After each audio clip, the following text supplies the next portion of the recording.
Bom dia, meus queridos do quarto ano. Que bom estar com vocês novamente em um novo dia para uma nova aula. Nós vamos estar continuando na aula de hoje o assunto de ciências que é sobre reprodução animal. E para continuar esta aula, eu quero ler o que está escrito aqui no livro do Gênesis, Gênesis 1, os versos 20 em diante. No verso 20 ele diz assim, disse também Deus, povoe-se as águas de enxames e de seres viventes, e voem as aves sobre a terra, sob o firmamento dos céus. Criou, pois, Deus os grandes animais marinhos e todos os seres viventes que rastejam, os quais povoam as águas, segundo a sua espécie, e todas as aves dos céus, segundo a sua espécie. E viu Deus que isso era bom. E Deus os abençoou, dizendo, sede fecundos, multiplicai-vos e enchei as águas dos mares, e na terra se multiplique as aves. Houve tarde e manhã, o quinto dia. Disse também Deus, produz a terra seres viventes, conforme a sua espécie, animais selváticos, animais domésticos, répteis, segundo a sua espécie. E assim se fez. E fez Deus os animais selváticos, segundo a sua espécie, e os animais domésticos, segundo a sua espécie, e todos os répteis da terra, segundo a sua espécie. E viu Deus que isso era bom. E no verso 28, Deus disse, e Deus os abençoou e lhe disse, sede fecundos, multiplicai-vos e enchei a terra. Nestes versos do Gênesis, nós podemos ver que Deus criou vários seres viventes. Ele criou os peixes, ele criou todos os animais que vivem na água, ele criou todos os animais que voam e ele criou todos os animais terrestres. Então nós podemos ver uma grande diversidade de animais, uma grande diversidade. E Deus também deu a eles uma ordem em comum, que foi, crescei, multiplicai e enchei a terra. Então esta foi a ordem comum que Deus deu a todos os animais. Como nós podemos ver uma grande diversidade de animais, nós também podemos esperar uma diversidade de reprodução animal. Então os animais, eles não se reproduzem da mesma forma. Existem milhares de espécies de animais no planeta Terra. Até agora, a ciência já identificou quase 2 milhões, mas esse número pode ultrapassar 30 milhões. Afinal, inúmeras espécies que vivem na floresta, nos polos gelados e nas profundezas oceânicas ainda não podem ser estudados pelos pesquisadores. O grande número de animais que habitam diversos ambientes e a variedade de espécies com diferentes formas, tamanhos e cores representam o que chamamos de diversidade. Observem essas 3 imagens aí. No primeiro, eu tenho o okapi. Ele é nativo do continente africano, parece uma montagem de zebra, cavalo e girafa. Este animal pode atingir 2 metros de altura e pesar até 250 quilos. Vejam que impressionante.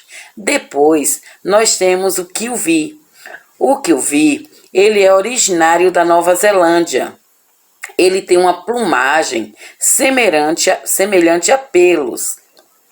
Não voa e na fase adulta fica do tamanho de uma galinha. O outro que nós podemos ver aí é o ornitorrinco. Ele é proveniente da Austrália, é muito exótico. Ele bota ovos, tem patas e bico parecidos com os de um pato, mas ele é um mamífero. Quando adulto, ele pode ter 60 centímetros de comprimento e pesar cerca de 2,5 kg. Os animais, eles não são diferentes somente em termos de formas, cores e tamanho. A maneira como cada um se reproduz também varia. Assim como existe uma imensa diversidade de animais no planeta, há modos diferentes de reprodução. Então, como eu falei no comecinho da aula, Deus criou seres diferentes.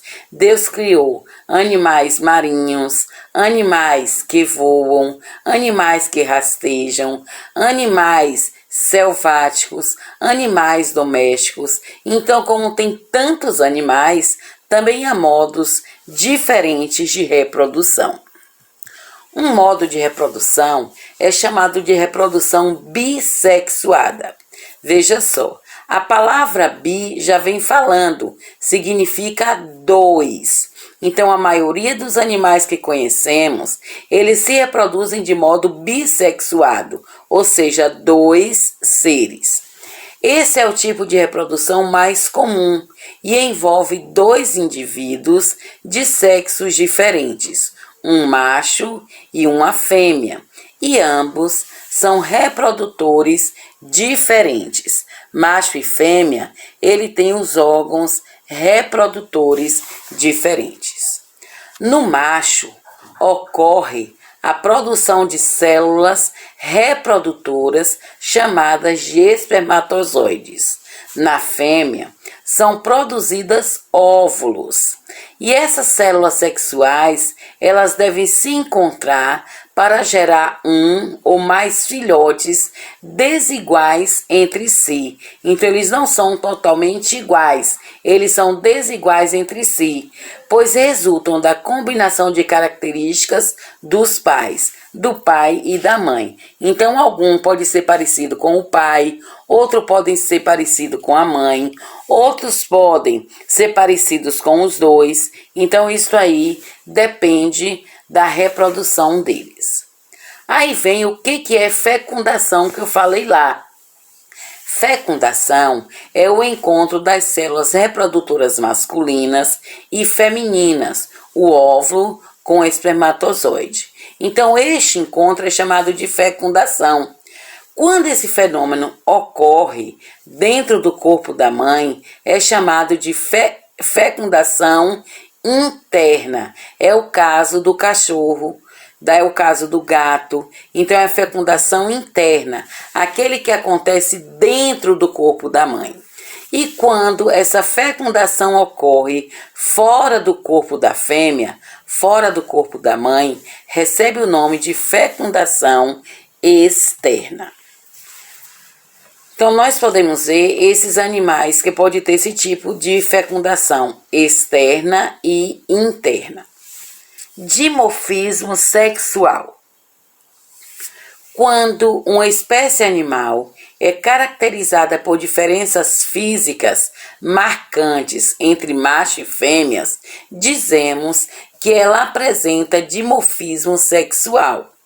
Além de terem órgãos reprodutores diferentes, os machos e as fêmeas podem apresentar formas, tamanhos, cores e comportamentos variados.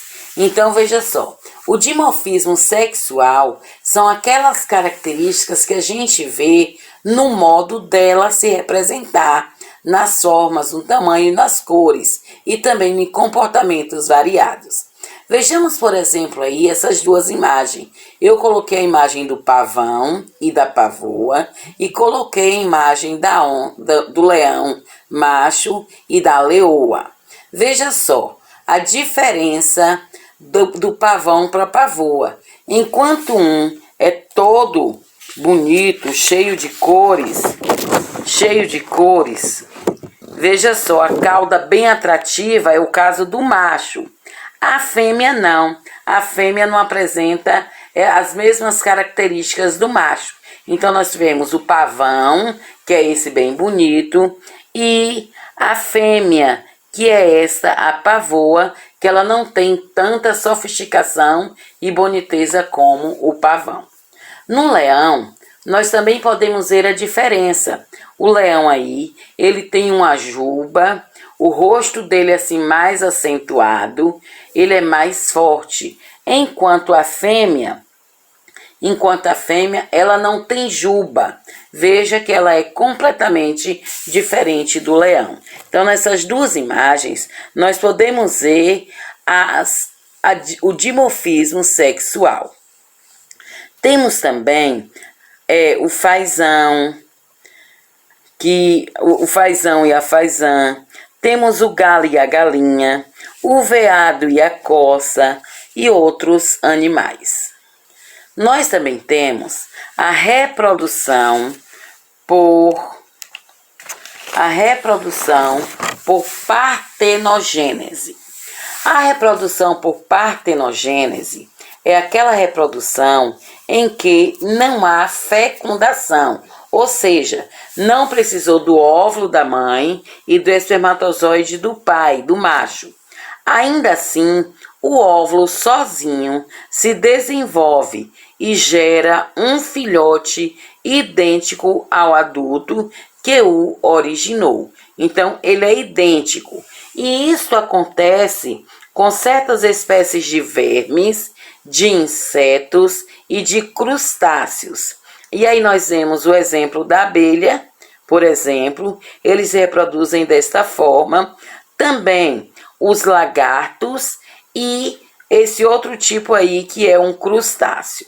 Veja só, em alguns desertos dos Estados Unidos vivem os lagartos que atraíam a atenção da comunidade científica porque eles tinham uma característica interessante. Eles não foram encontrados espécies machos. Isso significa que as fêmeas se reproduzem sem a participação de machos. Trata-se também de um caso de partenogênese entre vertebrados, mas o mais comum é vermes, insetos e crustáceos. Outro tipo de reprodução é chamada reprodução por brotamento. Embora seja muito comum nos vegetais, o brotamento também é utilizado como modo de reprodução em alguns animais. Vejam isso aí. Ele parece uma plantinha, mas não é uma plantinha. Isso daí é o desenho de uma hidra. A hidra, ele é um ser vivo, ele é um animalzinho que existe no fundo do mar. Veja só que a hidra é um pequeno animal que vive na água doce. Aliás, no mar não, na água doce. Ela pertence ao mesmo grupo das águas vivas, das anêmonas e dos corais. Uma hidra adulta, ela produz um pequeno broto que cresce, separa-se da mãe e passa a viver sozinho e vai depois gerar um outro broto e uma nova hidra. O outro tipo muito interessante de reprodução é a reprodução por fragmentação. Na fragmentação, o corpo do animal ele se divide em vários pedaços e cada um desses pedaços vai formar um novo indivíduo, o indivíduo completo. Observe então essas duas imagens aí. A primeira imagem é a imagem de uma planária.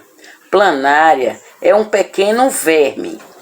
Note que a planária adulta se dividiu em quatro pedaços. E cada um deles deu origem a uma nova plenária. Então, o corpo dessa plenária se dividiu em quatro e cada pedacinho desse se reproduziu e deu origem a outra plenária igual. Um outro exemplo que eu coloquei aí para vocês foi a da estrela do mar. A estrela do mar ela se dividiu em duas partes e cada parte formou uma nova estrela. Então, esses dois aí, ele é reprodução por fragmentação. Fragmento significa pedaços, por isso fragmentação, onde o pedaço vai dar origem a outros indivíduos completos. Então, podemos ver que esses são os principais tipos de reprodução, que é a reprodução bissexuada, que é necessário 2 indivíduos. Mas vemos também que existe a reprodução assexuada. Assexuada é aquela reprodução que não precisa de 2 indivíduos, apenas um indivíduo dá origem a outro igual a ele. Então, a bissexuada, 2 indivíduos, e assexuada, um único indivíduo. Então, beijos e até a próxima aula.